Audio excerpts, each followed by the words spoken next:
What's up, cool kids? Mark with Kardavox Academy here, and today I am here to talk to you about how to choose a vocal coach. It's me. The answer is pick me. Pick me. Video done. I'm totally kidding. I'm kidding. My goal with this video is to give you some no-nonsense information on how to choose a vocal coach so that way you can get the best results for your voice. Now, who knows? Maybe you'll get to the end of this video and you'll say, hey, Mark, that was awesome. I'm going to toss you an email about some lessons. But it may also mean that you get to the end of the video and you say, Mark, this was really informative. I really appreciate it. I don't think that you're a right fit for me. I'm going to send an email to somebody else. And honestly, as long as you're making an informed decision that's based on what your voice needs, I totally stand by that. So no, this is not going to be a long ad for Kardavox Academy. I want to help you make a good decision. Because a great coach focuses more on vocal advancement than numbers. But we'll talk about that later.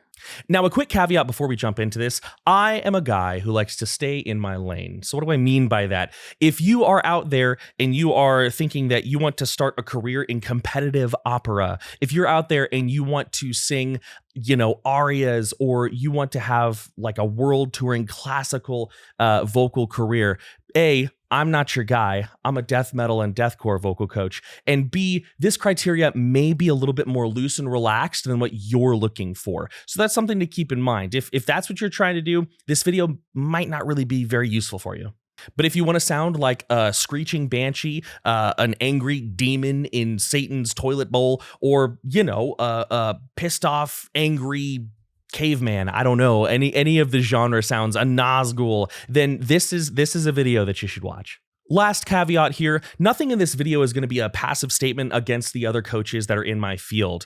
Kardavox Academy ain't the only place to learn harsh vocals. I think that there are a lot of really good options out there, and I think it's kind of a waste of time to point out a flaw here or a flaw there with other coaches. In fact, what I want from this video is for you to look at Kardavox Academy, but also look at your other options. Look at EVI, look at Justin Bonnets of Tallah, look at, voice hacks with Mary Z. Look around. I want you to make an informed decision. So if I talk about a vocal coach red flag, or if I talk about, something that should maybe give you pause, it is not a passive statement against any of the people who are in my field. I have a lot of respect for these people.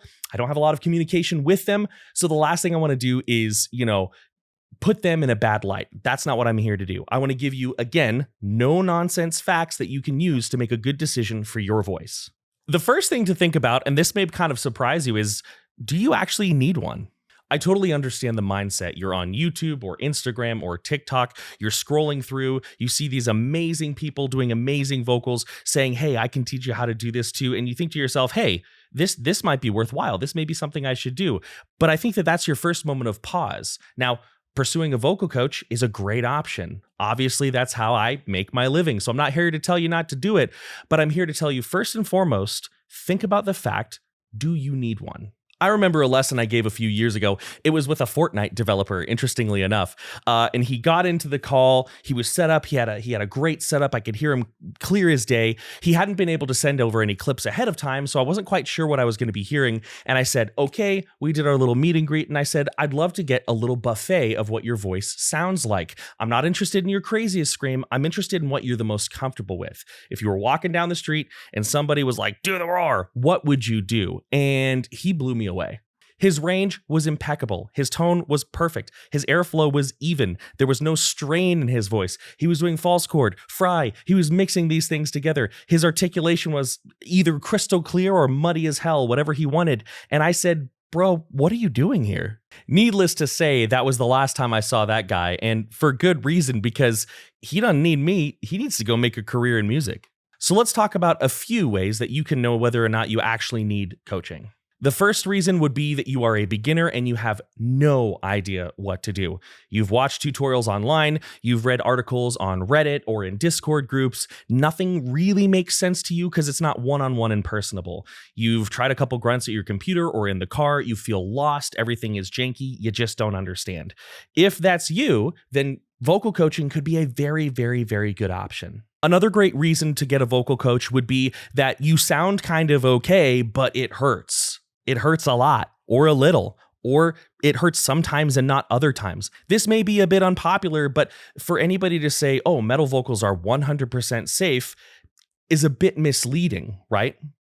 They are 99.999% safe when you do them correctly, but they're safe in the way that driving on the freeway is safe, right? You can do everything in your power to ensure that you're going to have a good, healthy career or a good, healthy drive down the freeway. And you probably will. Again, the chances are astronomically high that you're going to do fine, but we always have to understand that if we are not practicing good vocal health, if we are not practicing good technique, if we are not respecting our body and our limits, right? If we're pushing ourselves where we don't need to go, or if we're starting by learning techniques we're not ready for, we are increasing our chance of risk.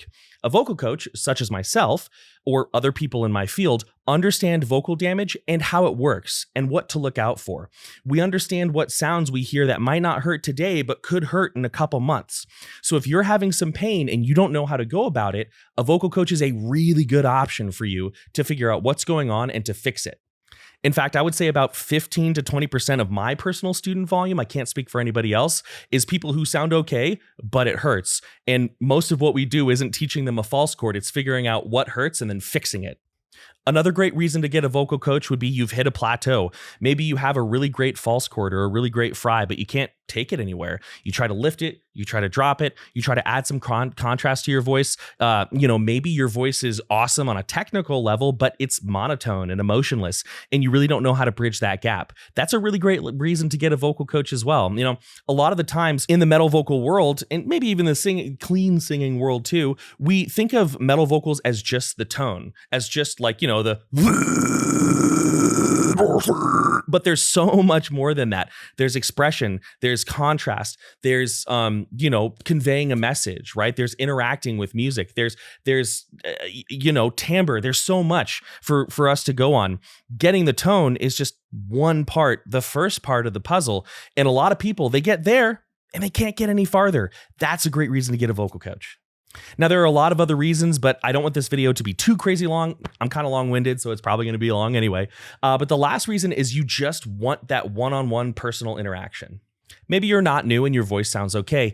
Maybe you're not really in a plateau. Maybe, you don't have any pain, but you feel like you could just be moving a little faster or getting a more focused relationship with your voice if you had someone who was one-on-one focusing on you versus responding to something on Reddit or in a Discord server, right? Now, Reddit and Discord servers are awesome places to compare notes and talk about vocals. I'm not against those communities. I think a lot of people get a lot from them, but some people, they want somebody who for an hour will look at them and them alone and not think about anything else but their voice. And that's a really valuable thing. And, that's what we provide as vocal coaches, undivided attention. Okay, I know I said last one, but really, this is the last one. The last reason to get a vocal coach is you just want to, right? There's obviously a big difference between need and want. And I have had some students who've come through who they say, I don't really know what I'm looking for. I can get through a song or two. I just want to do some vocals for you. And you listen to my voice and give me your professional opinion and we fix anything you hear. That's a great option too. That's a really great option. I don't get many of those. I mostly work with people who are beginners or intermediates. But sometimes people just have fun with vocal coaching and they hear things said in ways that they hadn't considered before, and that can be very valuable as well. So that's the last of the reasons to get a vocal coach. Okay, so you've thought to yourself, yep, I've listened to that. I want to get a vocal coach. I want somebody to help me with my harsh vocals. What next? Well, buckle up because there's a lot. The first thing to know is that being a good vocalist is not enough. Through my career, I have met some of the most powerful, some of the most amazing vocalists that are alive today. I've met people who literally blow my mind with their vocal talent, and I've talked with them one-on-one, and they would not make a good teacher at all. And that's okay. That's not a slight against them. Teaching is its own skill, right? You can be really, really, really good at something and terrible at helping somebody else understand that thing. A really good example is that in a lesson, usually a first lesson, I make 10 minutes if it's the very first lesson. After that, it's shorter. I make 10 minutes of small talk. And during that time, I was a salesman. I was a debt collector for a little while. I'll admit I'm using some of the same techniques, but I'm using them much less nefariously. What I'm doing is I'm getting an idea of who they are. Are they peppy and bubbly? Are they serious? Are they stoic? Are they nervous? Are they shy? And then what I do is I present that information in a way that's going to vibe with them. Because, okay, cool, I can make fancy noises. Or, okay, cool, I know a lot of vocal terms, but is that going to translate to you in a way that's going to make sense? Is it going to make sense when I talk to you about these abstract concepts? And are you going to be able to internalize those and really take those with you on your vocal journey? That is teaching, and that is a skill. So when you see somebody online or at a show in person, or when you read an article and somebody is talking about how they can teach you the same vocals that they know how to do, just kind of pay attention to the way they talk. Does it make sense when they say things? Do you have any moments of like, oh, that's a good way to think about it? Or, oh, hey, I never understood what singing into my mask was, but this like little 10-second tutorial kind of made some sense to me. That's a good indicator. It's not enough on its own, but that's a good indicator that you're not just going to be hanging out with a really good vocalist for an hour. You're going to be taking some knowledge away and improving in your own voice, because that person not only is a vocalist, but they are a teacher.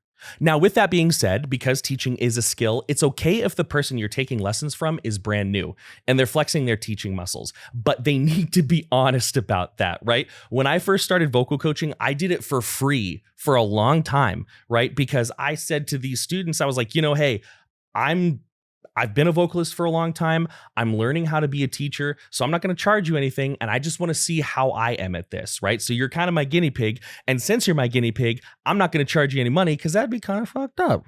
Once I got to the point where I was seeing consistent results, then I charged a little bit.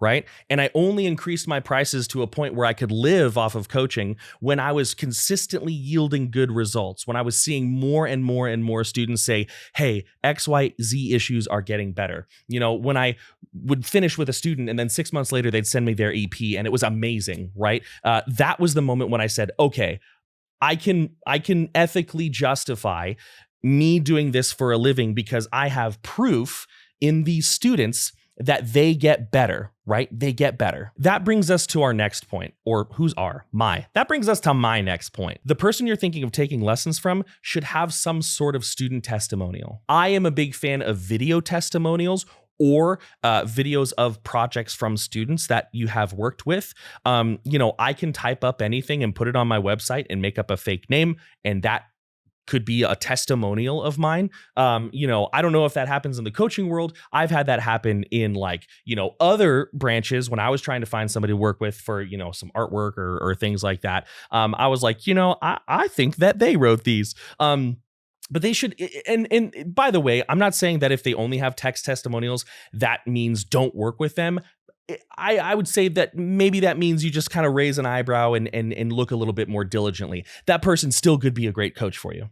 But as for myself, we have the Kardavox Academy alumni playlist here on the channel. These are all videos of songs or covers or projects from students that were done after I worked with them. And, I can't claim all the credit, but these are people who progressed from working with me. And so that's a good example of that. And of course, we've also got testimonials on our website. Now, obviously, your instructor can't have a testimonial for every single student that they've ever worked with. Also, they're probably going to show you testimonials from students who have done really well, right?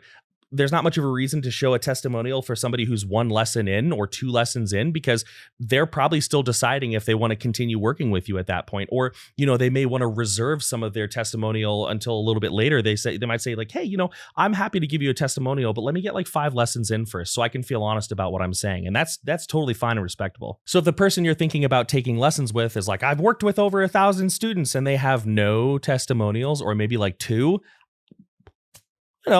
that's something worth thinking about. The next thing that the person you're thinking about taking lessons from should have is some sort of resume outside of instruction. Now, harsh vocal coaching is kind of a new thing, sort of. I mean, it's been around for a little while, but it's really gained popularity. And so in the next 10 or 15 years, you're going to have people who maybe they've stopped writing music and they've only been teaching for the past 10 years or so. But at the beginning, maybe they have a discography, or maybe they have a YouTube channel with tons and tons of great covers, live one-take covers or covers that are minimally edited. That's totally fine, right? It's okay if your instructor is not actively in a musical project, but they should have come from somewhere. And another thing to bear in mind is it's okay if that project that they had wasn't like 500,000 monthly listeners on Spotify, right? This person is teaching you how to be a vocalist, not necessarily how to be a marketing agent. But the point is that they should have a decent amount of live experience under their belt. maybe a song release or two, an album or two, that's really great. Or, at least a YouTube channel with some vocal covers, a really great SoundCloud, something where you can hear and listen to their voice honestly so that you can say, hey, this person's not just going to regurgitate exercises that they saw on YouTube from somebody else, which, like, listen, we all borrow exercises from each other. I didn't think of every exercise I use, right? I've talked with people have offered me exercises, right? I get it. But this having some sort of like a list of songs or a discography or something is a great way to know that, like, oh, my vocal coach, they know exercises and they know application. That's a really important thing. And this leads me into my next point. Your vocal coach should be good. Now, I want to be clear, your vocal coach does not have to be the best metal vocalist in the entire world. They don't have to be, the apotheosis, the apex of all harsh vocal generation. I mean, mathematically, they're probably not, right? When you have so many thousands of people doing metal vocals, finding somebody who is objectively the best is basically impossible. But they should have some chops, right? There's not really much more to say about it than that. But if you were to look for a coach and they can't sing on pitch, or they upload covers of them singing with bad pitch, that tells you maybe they don't have an ear for pitch, so they shouldn't be teaching people pitch. And on the flip side of that coin, please understand that your vocal coach is human. If you're in a lesson with them and they hit a flat note, or their voice cracks, or maybe you find a live performance of them and they hit a flat note, like, they're a human just like you are. The one-off mistake does not, the whole vocalist make. So, like, yes, hold your coach to a high standard, but also, like, don't dehumanize them. Because I can speak from experience, that is horrifically stressful when, somebody expects you to be perfect and you make one mistake, and for the rest of your life, you're looking at the held for review comments section in YouTube. Like, we're all human beings, all right? Another thing is that they need to be focused on you. They need to be focused on your voice. They need to be focused on your progress. This is a somewhat common occurrence, and it always makes me chuckle. So here's what I mean. The lesson starts, the student's camera snaps on after loading for a little while, and they look a little sheepish. And I say, hey, how's it going? How you feeling today? Is everything all right? They say to me, Mark, please don't be mad at me, but I saw an Extreme Vocal Institute video on TikTok and it was really helpful, and I'm sorry. And I'm always like, what are you apologizing for? Was the video good? Did you learn anything? And the reason I have this response is because my goal, my focus is to not, get this student in the Kardavox Academy door and swirl them around in Kardavox Academy for as long as I can, and, put down other vocal coaches like, oh, well, he does this thing in one video. Like, no, my focus is on that student's voice. And if my student finds a video by David Benites or, Justin Bonnets or Mary Zimmer or something like that, that's okay. That's okay. In fact, let's talk about it. What did you learn from the video? Hell, maybe we'll even work it into our lesson today. So that's one example of an instructor being student-focused, not getting defensive if they find good information from another spot, right? Another example of being student-focused is not hammering in exercises that are just not working. I've been guilty of this before, mostly early on when I was still learning what it meant to be an instructor, what it meant not to just be able to do metal vocals, but to teach them as well.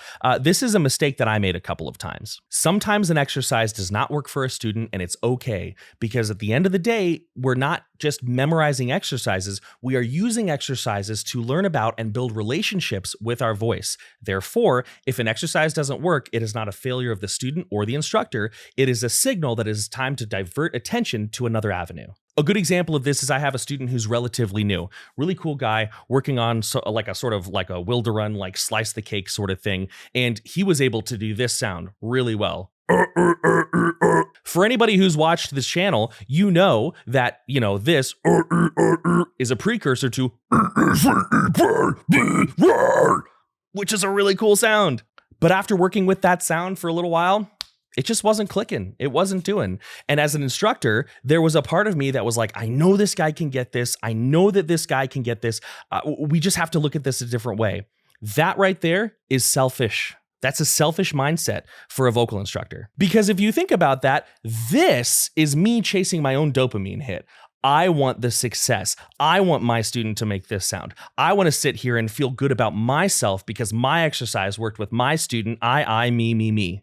So instead, before the lesson, I sat there and I said, what do I need to do for this student? What's the best thing for him? And I said, well, what's his goal? His goal is to have better endurance, to have a great roaring low tone that he can do things similar to, Gaia Mason or Wilderun or, Opeth. And I said, okay, so rather than a retinoidal compression, let's think big picture. What's the goal? Roaring tone. Let's keep it simple false chord, and let's focus on things such as tone, vocal tract shape, and breath support.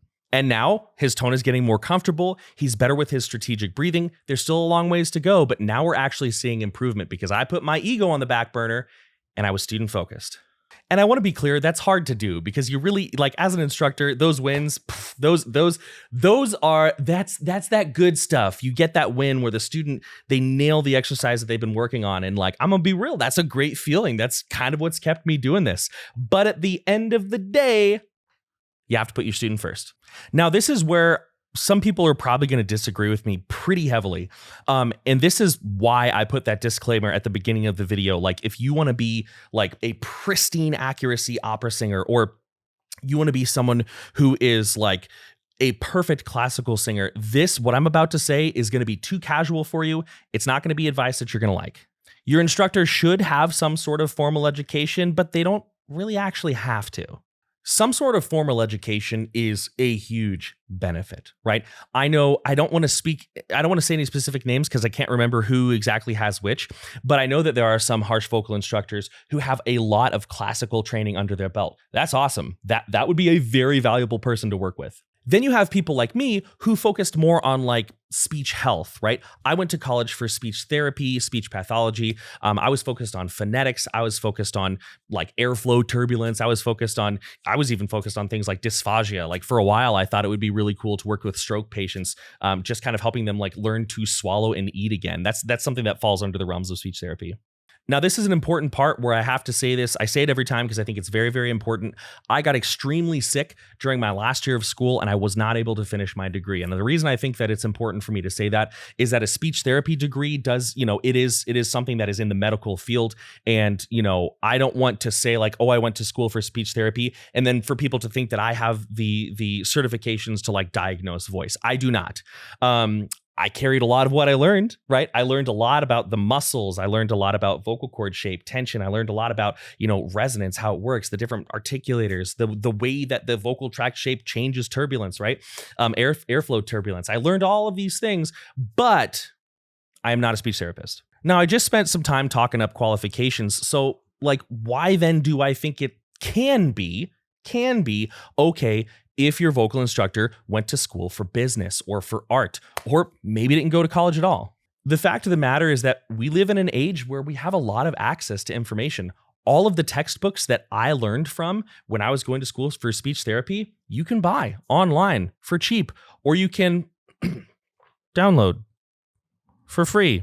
You didn't hear that here. There's also a lot of access to research papers. There are journals of voice. There are a lot of different ways that somebody can, if they really do the work and they really know how to discern good information from bad information, I truly think can get the knowledge that they need. And if they're kind of naturally talented and they have a great voice, and then they can take this stuff that they've learned, take their voice, put it together and connect the dots on their own. This may be unpopular. I feel like I'm going to get some hate for this, but I think that person could ethically call themselves a vocal coach, at least in some disciplines, right? I would, however, if you're going with somebody who doesn't have that type of, that doesn't have either like classical training or like just some sort of formal good quality vocal training, or, some sort of degree that's very adjacent to that, or has gone to school, such as myself, in something that's very adjacent to that, I would be very discerning with that person. And I would maybe spend a couple weeks digging through their backlog of material. I have found accounts on TikTok, and these aren't anybody who's like big in the game, right? Because again, I'm not here to like passively say anything about my colleagues in the field. But I have found accounts on TikTok where I'm scrolling through and I'm like, wow, that's a really good explanation. Or, oh, that's really good advice. Or, oh yeah, I couldn't have said that better myself. And then I get to the fourth video and they're like, yeah, all you got to do is press your vocal cords really hard and push. And I'm like, ugh. I remember coming across an account where they were talking about singing with some twang or singing with a bright timbre. and they were saying, oh, baby cry. Okay, cool. That's an old school exercise. It's been around for a long time. I've used it with students before. But then, and this is where maybe they didn't discern the self-study that they were doing. They didn't interrogate the sources that they were self-teaching from. They were like, so what you'll want to do is you'll want to bear down on that and build up a lot of pressure underneath your vocal cords. That's not a good idea. And so while, yes, I do think that somebody who is self-taught can be a good instructor, I think that person may need to be under a little bit more scrutiny from prospective clients and might have to do a little bit more to prove their background. And now we're going to change the tone a little bit. I'm going to talk to you about some of the expectations that you should have going into working with a coach. So this next part is my opinion. Some people may disagree with me, but I think that this is one of the main things that separates your vocal coach from just a buddy who gives you tips. Which, by the way, nothing wrong with that. Like, shout out to all the buddies giving vocal tips because you're goats. You're the goats. You're the real ones. A vocal coach is going to have a strong dedication to you and your progress. What do I mean by that? For me as an instructor, a lot of my job happens outside of the lesson. I get the student in, we have our 50-minute session, great.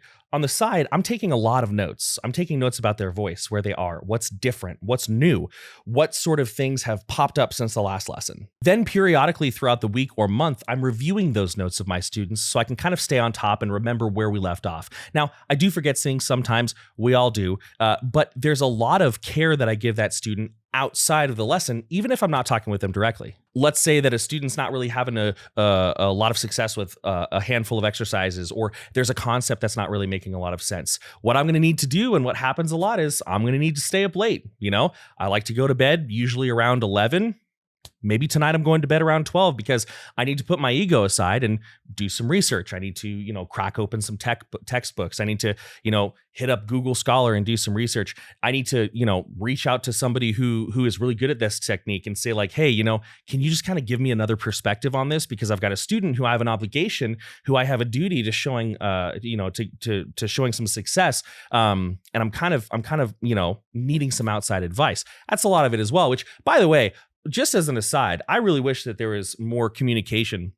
And this is something that I've only started talking about. So again, this isn't passive about anybody, but I think one thing that would be really cool and really beneficial for the metal vocal world is if there was some sort of like point of communication for coaches, because I would love to not only maybe like a Discord server with me and David and Justin and Mary and all these people. I would love to not only,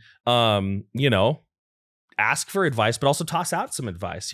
Somebody's like, hey, I'm having this thing with a student. How would that work? I would love to be like, oh, here's what I do. I think that would be great, because at the end of the day, there are so many students. There are students for all of us. And if we were working together to become better coaches, we would be creating a better landscape of vocalists. That's my hot take. But anyways, a vocal coach is going to be very dedicated to your success. They're going to think about your voice outside of lessons. They're going to, go on a car ride, and instead of putting on their favorite album, they're going to put on a playlist of all the submissions they got that week, and they're going to listen to their students and then pause and make vocal memos. They'll say, this isn't the name of an actual student I have, but let's say I got a lot of all the names I'm thinking of are students I actually have. I don't have any marks. Let's say I had another student who was a mark. I'd be like, okay, so in Mark's vocal clip, I noticed that his frontal resonance was really good, but he seems to be associating glottal tension with a brighter timbre, or he seems to be associating an overdropping of the larynx with low screams. So what we're going to need to do is do some clean work, maybe some scales in order to get him on track. That's a lot of what we do outside of our lessons. Another good expectation is that you're only going to get out what you put in, right? So you could have the best vocal coach in the world, right? You could have somebody who literally has no equal in their field. But if you don't practice and you don't communicate with that coach, you're not going to get better. And that's not the coach's fault. Now, some people might be like, oh, Mark's speaking from some experience. Yeah, I am actually. But I know that this is true for other coaches as well. Now, to be clear, on a personal level, I don't get upset when a student tells me that they didn't practice. We are all adults. We have very, very busy lives. And I remember being a kid and wanting to learn the trombone and the clarinet. And every time that, I was a little ADHD kid, and every time I didn't practice, my coach made me, my band director made me feel like shit. I felt terrible about myself. And so I kind of vowed, hey, I'm never going to do that. So, some of my students could attest when they say like, hey, I just took this week playing video games. There are two things that are true. Hell yeah, I love video games. What'd you play? Did you have fun? And two, if that's what you're going to do a lot of time, I highly suggest you save your money and don't take lessons anymore. But I love you, right? You're a great person. And I love that you're playing video games and having a great time. Many thanks, much love. Let me know when you're ready. But if you don't put in the practice and the work, then you're not going to get better. And there's no judgment in that. That is just the truth. Last but not least, this is a really important one. You could have the best instructor possible, and there's just not a vibe. Now, I want to make very, very clear, vocal coaches are not your therapists, right? Now, that doesn't mean, if you get to know a vocal coach, you can't be like, hey, I had a really hard time this past week or this past month. You can talk about your feelings and stuff, but we're not therapists. We're not qualified to be therapists.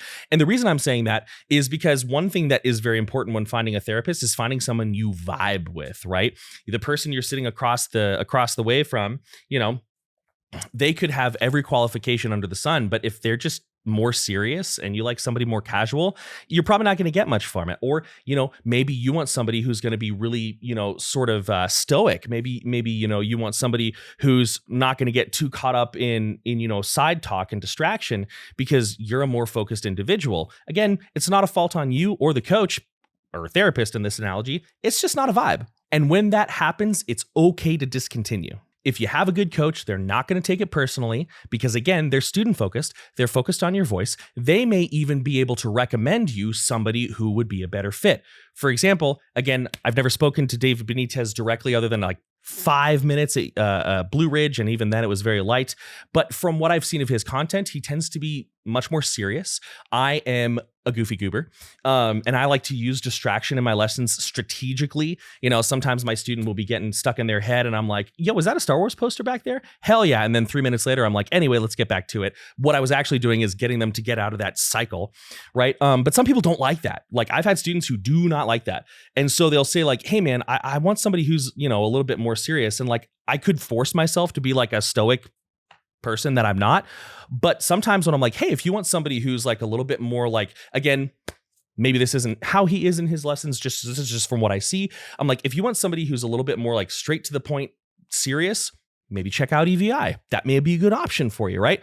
Or maybe they want somebody who is like super goofy and bubbly and, all this stuff. Hey, maybe talk to Justin. You know what I'm saying? But maybe talk to me. It's all of us are very good instructors, but that doesn't mean we're going to be the best instructor for you. So when you're choosing your instructor, ask yourself this: would I want to spend 3 hours with that person stuck in a car or stuck in a room? If your answer is no, you might not want to take lessons from them, honestly, because at the end of the day, you should feel really comfortable. It's funny. I have some students who things are a little bit more serious. That's just the vibe that they give off. And I'm here to match your vibe. I'm here to teach you in a way that you want to be taught, so long as it's effective. And when the lesson starts, it's like, hey, how's it going? How have you been? Okay, cool. That's good to hear. Now, how's that fry been going? Going well? Okay, a little bit of tension. Let's work on that. And then I have other students who have been with me for a while, and the lesson starts. I'm like, you still fucking suck or what? It's you got to have a vibe. You got to have a rapport. And obviously I only talk like that with students who I know, like, they enjoy that sense of humor. And it actually makes me, it actually makes them feel comfortable for me to be like, okay, based on last month's notes, you're trash. No, I'm kidding. Right. They feel very comfortable with that. So I'm rambling at this point, but like, if you feel like you wouldn't have fun, like, again, your vocal coach may not be your best friend. They're busy. They have jobs. They have other students to attend to. But if you feel like you couldn't be like on a road trip with them for a couple hours, or, if you got stuck in an elevator, it would be a miserable experience. It might be something to think about. And I think that's enough for this video. This Metal Vocal Mastery series, it's one that I'm very, very passionate about. I know that it's going to take a little bit of time to catch on, but I really think that there's so much more to the vocal journey than just learning how to go like, There's also knowing how to go in the right direction for your voice. There's also knowing about what's a good opportunity and what's not. There's how to find bandmates, right? There's stuff like what to do when you do hurt yourself, right? What do you do? There's a lot of stuff out there talking about how not to hurt yourself, but what do you do if you did? I've hurt my voice before. I had to bounce back. So that's a good thing to talk about as well. How loud should screams be? How long does it take to get good? How do I know that maybe this isn't for me? These are all things that are worth talking about. So if you have an idea for a topic for a metal vocal mastery video, please put it in the comments below. I would love to keep it open. One thing I'm not really doing in this series is I'm not saying like, here's a false chord tutorial, here's a fry tutorial, here's a resonance tutorial, because the internet is actually just, it is flooded with tutorials, many of which are awesome. And I want to bring you all something that's a little bit more valuable, maybe not more valuable. I want to bring you value that you may not have seen yet, because at the end of the day, that's what I'm here to do. I want to give you a valuable experience. I want to make you feel like you learned something. And, at the end of each video, I want you to feel like, maybe even if it's only like a half of a percentage, you're maybe a little bit farther along on your journey than you were before. If you feel like that, I've done my job. Anyways, and with that being said, I've got a lesson with a student in 10 minutes. And since I'm student focused, I got to go. I'm really excited, actually. I'm going to be hanging out with this student in Germany. I'm going over to Germany. Hence the warmer shirt. This is not a very good Arizona shirt, but I thought it looked good on me, so I put it on. But I'm actually going to be meeting him in person in Germany, so this is very exciting. And with that being said, I've got my lesson prep to do. Many thanks, much love, I'm out.